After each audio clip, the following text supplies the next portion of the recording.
Hello नमस्कार दोस्तों, मेरा नाम है अभिमन्यु और आप देख रहे हो अकॉर्डिंग टू फ्रेंड्स। आज की इस वीडियो में मैं बात करने वाला हूं नए कृषि कानून बिल के ऊपर। जिस तरह से अपने देश में इस तरह के प्रदर्शन हो रहे, इतने धरना प्रदर्शन आंदोलन हो रहे हैं, इस बिल में ऐसा क्या है कि लोग इस बिल को लेकर इतना आक्रोश में है, इतने गुस्से में है। किसान को क्या सचमुच में इस बिल से इतना नुकसान होने वाला है जितना वो प्रदर्शन और अपने आंदोलन के थ्रू दिखा रहे हैं लोगों में? जिस चीज़ को लेकर ये किसान धरना प्रदर्शन कर रहे हैं, इतने आंदोलन कर रहे हैं, क्या ये इस बिल इसके लायक है कि ये लोग इस तरह के धरना प्रदर्शन करें, लोगों में, समाज में, दुनिया में अपने देश का नाम खराब करें? क्या इस बिल में इतनी खराबी है?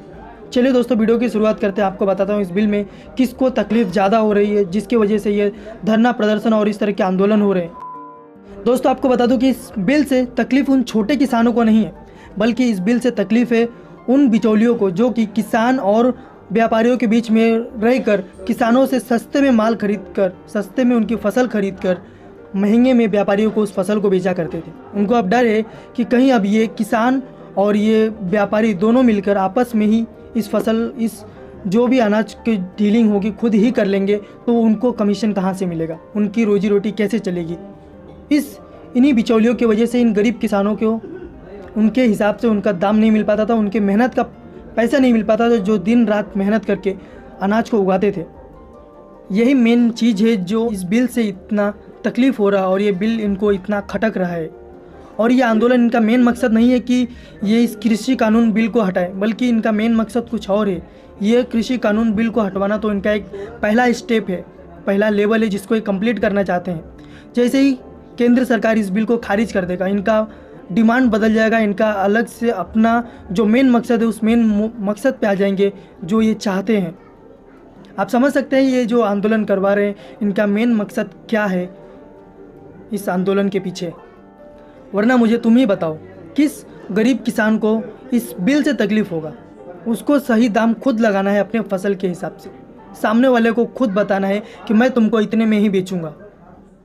अब सामने वाले के ऊपर है वो उसकी फसल खरीदे या ना खरीदे। पहले क्या था, बारिश, ठंडी, गर्मी, दिन रात एक करके अपनी फसल को उगा कर समय आने पर उसे मंडी लेके जाकर बिचौलियों के हाथ में देता था अपनी फसल को। बिचौलिया जो उन्हें उस फसल का रेट बताते थे, मजबूरन उन किसानों को उनके हिसाब से अपने अनाज को बेचना पड़ता था। भले से उन किसानों को उस बेचे हुए दाम में उनको फ़ायदा होता था या नुकसान होता था, उन बिचौलियों को इस चीज़ों से लेना देना नहीं था। इसीलिए सरकार ने उनके लिए एक दूसरा और भी रास्ता बनाया कि वो अपनी फसल को अपनी मर्जी से, अपने हिसाब से, अपने दाम पर बेच पाए और जो उसका सही प्रॉफिट है, सही दाम है, उनको मिले, किसानों को मिले।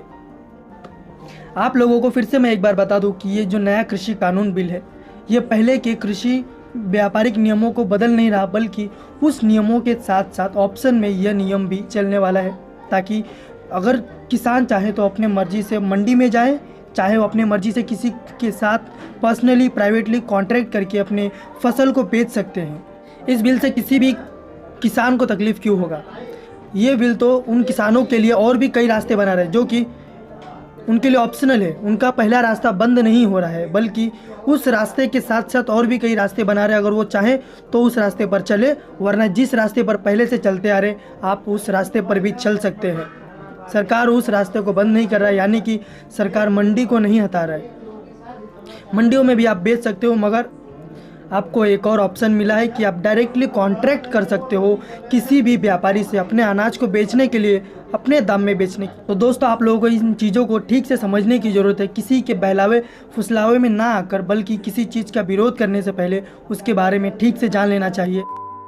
आप हमारे इस वीडियो को ज़्यादा से ज़्यादा शेयर करें, लोगों तक पहुंचाएं, समझाएं, जो कि इस गलत फहमी में है कि ये नया कृषि कानून बिल किसानों के विरुद्ध है, किसानों को तकलीफ़ देने वाला है। तो ऐसा नहीं है, उनको इस चीज़ को समझना होगा। ये तकलीफ़ किसानों के लिए नहीं है, बल्कि ये तकलीफ़ उन बिचौलियों के लोगों के लिए है जो किसानों को लिए तकलीफ़, किसानों के लिए तकलीफ़ बने हुए थे, किसानों के लिए तकलीफ़ बन रहे हैं और किसानों को तकलीफ़ में अभी भी डाल रहे हैं गलत फहमी में लाकर। तो चलिए दोस्तों, मिलते हैं अगले वीडियो में। तब तक के लिए टाटा, बाय बाय। खत्म, bye bye, tata, good bye, गया।